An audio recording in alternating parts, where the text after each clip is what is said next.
Varicose veins కి సరైన చికిత్స కోసం సంప్రదించండి ఎవిస్ హాస్పిటల్. నమస్కారం. కార్తీక పురాణం 24వ రోజు పారాయణలోకి వచ్చాం. బృందాదేవి మోహంలో కొట్టుకుపోతూ దుఃఖంలో మునిగి ఉన్నటువంటి మహావిష్ణువు ఆయన గురించి ముందు భాగంలో చెప్పుకున్నాం. ఇక్కడ యుద్ధ రంగాల్లో ఏం జరిగిందో చెప్తున్నారు. అతిలోకమైన శివశౌర్యానికి చిన్నబుచ్చుకున్న జలంధరుడు పునః ఈశ్వరుని సమ్మోహింపచేయదలిచి మాయా గౌరిని సృష్టించాడు. ఒక రథంపై కట్టివేయబడి నిశుంభాది నిశాచరుల చేత వధింపబడుతూ ఉన్న ఆ మాయా గౌరిని చూశాడు శివుడు. పరమేశ్వరుడైనప్పటికీ మాయలో పడటం భగవంతుడి కూడా జరుగుతుంది అప్పుడప్పుడు. ఈయనేమైంది, చూసి చూడంగానే ఉద్విగ్న మానసుడైన ఉగ్రుడు యుద్ధాన్ని, తన పరాక్రమాన్ని, కర్తవ్యాన్ని విస్మరించి ఉదాసీనుడుగా ఉండిపోయాడు. అదే అదనుగా జలంధరుడు పుంఖానుపుంఖాలైన 3 బాణాలను, పుంఖానుపుంఖాలుగా 3-4 బాణాలను శివుని శిరస్సు పైన, వక్షస్థలం పైన, ఉదరమందున ప్రయోగించాడు. అయినా జంగమయ్యలో చలనం రాలేదు. అటువంటి సమయంలో అదంతా రాక్షసమాయిగా బ్రహ్మదేవుని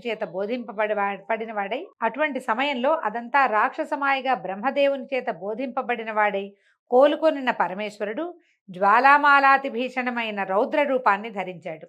ఆ స్వరూపాన్ని చూసేందుకు సైతం శక్తి చాలక అనేక మంది రాక్షసులు పారిపోతున్న వారిలో ఉన్నటువంటి అగ్రనాయకులైన శుంభుడు, నిశుంభుడు వాళ్ళని చూసిన రుద్రుడు పారిపోతున్న వాళ్ళంతా పార్వతి చేతిలో మరణించెదరుగాక అని శపించాడు.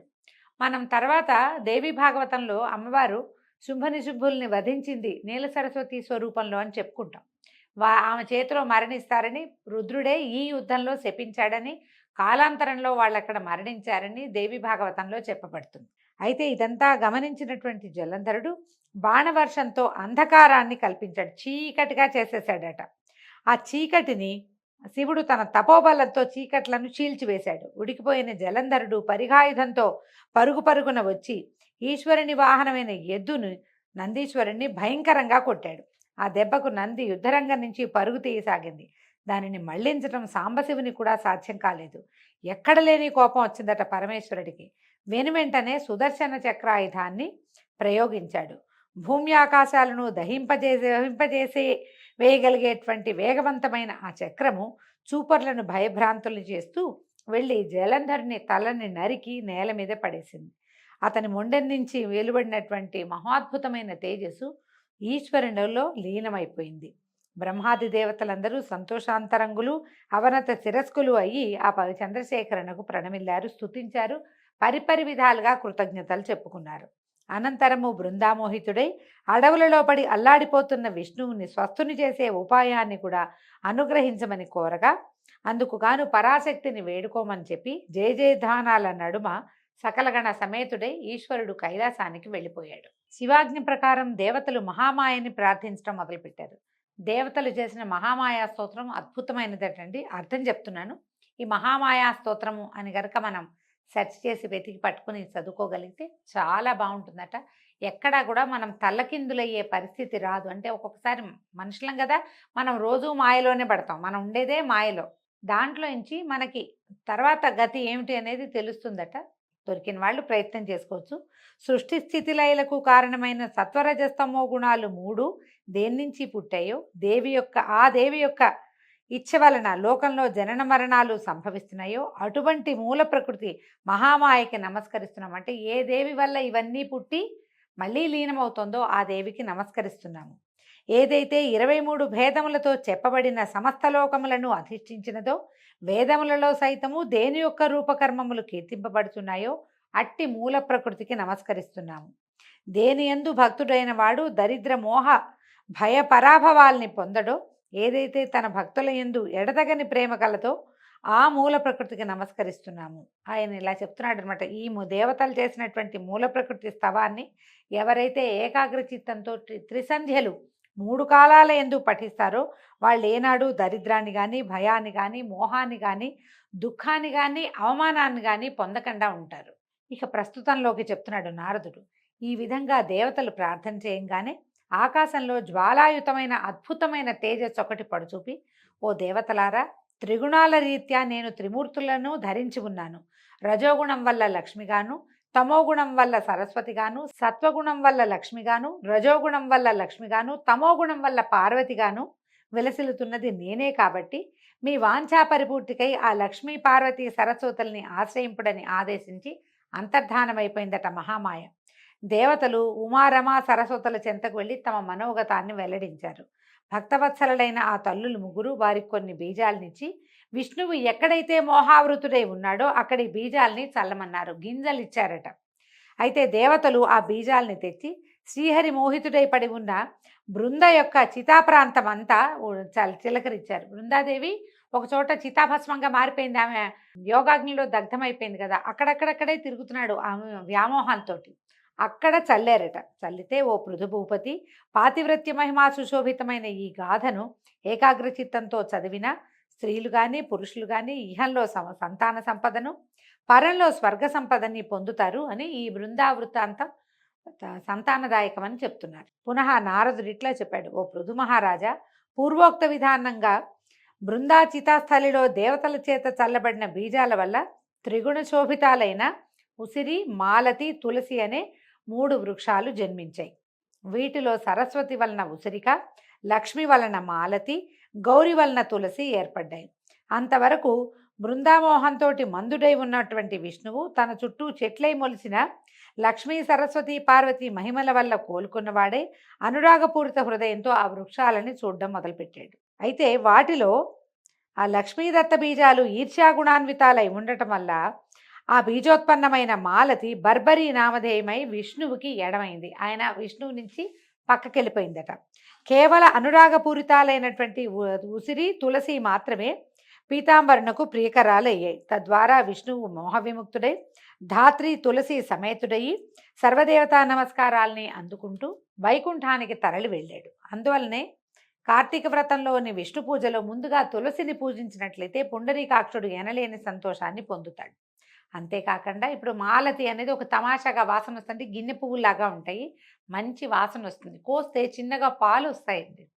మామూలుగా పాలు వచ్చే ఏ పువ్వులని దేవతా పూజలకి వాడరు, అది పనికిరాదంటారు.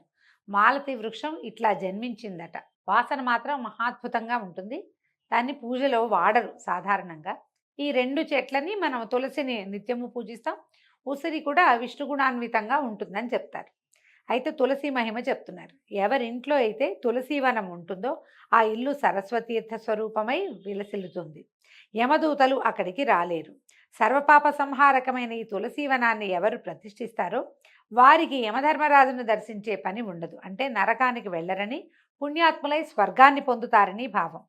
గంగా స్నానము, నర్మదా దర్శనము, తులసి సేవనము ఈ 3 సమాన ఫలదాయకాలని చెప్పబడుతోంది. తులసిని ప్రతిష్ఠించిన అంటే పాతిన, తడిపిన, నీరు పోసిన, తాకిన, ముట్టుకున్న, పెంచిన మానసిక శారీరక పాపాలే కాక మాటల వలన కలిగే పాపాలు కూడా మటుమాయమైపోతాయి.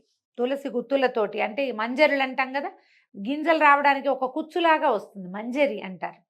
ఆ మంజరితోటి తులసి గుత్తులతోటి శివకేశవుల్ని అర్చించిన వాడు ఖచ్చితంగా మోక్షాన్ని పొందుతాడు అంటంలో ఎటువంటి సందేహం లేదు. పుష్కరాది తీర్థాలు, గంగాది నదులు, విష్ణువాది దేవతలు తులసి దళాలలో నివసిస్తూ ఉంటారు. ఎన్ని పాపాలు చేసిన వాడైనా సరే, ఎవడైతే శరీరానికి తులసి మట్టిని పూసుకుని మరణిస్తాడో అటువంటి వాణిని చూసేందుకు యముడు కూడా భయపడతాడు. అటువంటి వాడు విష్ణు సాయుధ్యాన్ని పొందుతున్నాడంటము సత్యము సత్యము, ముమ్మాటికి సత్యం. తులసి చెట్ల యొక్క గంధాన్ని ధరించే వాడికి పాపాలు కొంచెం కూడా అంటాం. తులసి వనపు నీడలో పితృశ్రార్థం చేసినట్లయితే అది పితరులకు అక్షయ పదాన్ని ఇస్తుంది. అదేవిధంగా ధాత్రి వృక్షం అంటే ఉసిరి చెట్టు గురించి చెప్తున్నారు. ఉసిరి చెట్టు నీడన పిండ ప్రదానం చేసిన వారి పితరులు నరకలోకంలోంచి విముక్తులవుతారు. ఎవడైతే తన శిరస్సు పైన, ముఖమందున, దేహమందున, చేతులందున ఉసిరి పండును ధరిస్తాడో వాడు సాక్షాత్తు విష్ణు స్వరూపుడని తెలుసుకోవాలి. ఎవరి శరీరంపై ఉసిరిక ఫలము, తులసి, ద్వారకోద్భవమైనటువంటి మృత్తిక ఉంటాయో నిస్సందేహంగా వాడు జీవన్ముక్తుడేనని తెలుసుకో. ఉసిరి పళ్ళని, తులసి దళాన్ని కలిపిన జలాలతో స్నానమాడిన వాడికి తక్షణమే గంగా స్నాన ఫలం లభిస్తుంది. ఉసిరి పత్రితో కానీ ఫలాలతో కానీ దేవతా పూజ చేసిన వాడికి ముత్యాలతోనూ, మాణిక్యాలతోనూ, బంగారంతోనూ ఆరాధించిన ఫలం ప్రాప్తిస్తుంది. అందుకని మనకేం చెప్తారండి, కార్తీక మాసంలో ఉసిరి పళ్ళు దానం చేయండి అంటారు. నిజానికి విరివిగా విస్తారంగా ఉసిరి రాదు, చిన్న చిన్న కాయలు ఉంటాయి, లేతవి. మనకి ఎప్పుడు వస్తాయి ఇవి? మహాశివరాత్రి సమయంలో ఫిబ్రవరి వచ్చేసరికి కానీ మనకి ఉసిరికాయలు గైరుగా బలమైన పండు రాదు. ఇప్పుడు లేత పండు దానం చేస్తే అంత విశేషమైన ఫలితం లభిస్తుందని చెప్పలేమండి. ఈ సమయంలో లభించేవైతే మనకి ఏమంటారు హైబ్రిడ్ కాయలే కనిపిస్తాయి. కానీ తులసి మంచిదని చెప్తాది. ఉసిరి మంచిది అని చెప్తున్నారు అంతే. సూర్యుడు తులాగతుడైన కార్తీక మాసంలో చేయబడే యజ్ఞయాగాదులు, తీర్థ సేవనాలు విశేష ఫలితాలను ఇస్తాయి. సమస్త దేవతలు, మునులు కూడా ఈ కార్తీక మాసంలో ఉసిరి చెట్టుని ఆశ్రయించుకుని ఉంటారు. అందుకని మనకి విశేషంగా ఏం చెప్తారు, ఈ సమయంలో చేసేటువంటి వనభోజనము ఖచ్చితంగా ఆ వనంలో ఎక్కడైతే భోజనం చేస్తామో అక్కడ ఉసిరి చెట్టు ఉండాలి. ఉసిరి చెట్టు పాదాల దగ్గరే మనం చెట్టు నీడనే సాలగ్రామార్చన చేసుకోవాలి, విష్ణు ఆరాధన చేసుకోవాలి, శివాభిషేకం చేసుకోవాలి, సాలగ్రామ దానం చేయాలి. ఆ చెట్టున్న వనంలోనే మనం భోజనాలు చేయాలి. ఇలాంటివి హరిభజన చేయటము ఇవన్నీ విశేషంగా చెప్తారు. మన అవకాశాన్ని బట్టి తప్పకుండా జరుపుకోవచ్చు. ఈ నెల ఏ నెలలో అయినా సరే ఎవడైతే ద్వాదశి నాడు తులసి దళాలను, కార్తీక 30 రోజుల్లోనూ ఉసిరిక పత్రిని కోస్తాడో వాడు నింద్యాలైన నరకాలనే పొందుతాడు. అంటే ఏమిటి, కార్తీకంలో ఉసిరి పత్రి కోయకూడదు అని చెప్తుందండి పురాణం. కొయ్యకూడదు. పైగా ద్వాదశి రోజున కూడా తులసి దళాలు కొయ్యకూడదట. మిగిలిన అన్ని రోజుల్లో పర్వాలేదు కానీ ద్వాదశి నాడు తులసి దళం కొయ్యొద్దు, ఇదొకటి. తర్వాత కార్తీకంలో 30 రోజులు ఉసిరిక పత్రిని కోయకూడదు.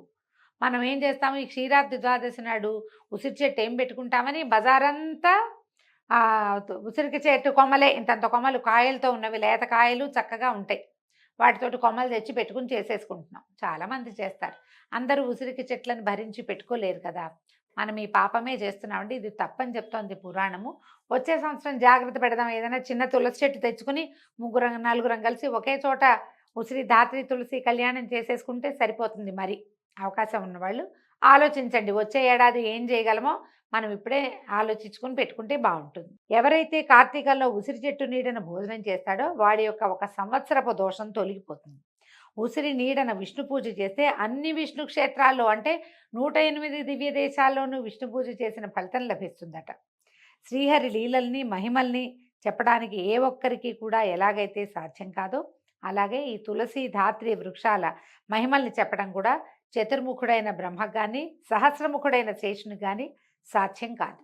ఎవరైతే ఈ ధాత్రి తులసి జనన గాథని ఎవరు వింటున్నారో వినిపిస్తున్నారో వాళ్ళు కూడా తమ పాపాలని పోగొట్టుకున్న వారే తమ పూర్వులను కూడి శ్రేష్టమైన విమానంలో స్వర్గాన్ని పొందుతున్నారు. దీంతో 24వ రోజు పారాయణ పూర్తయిందండి.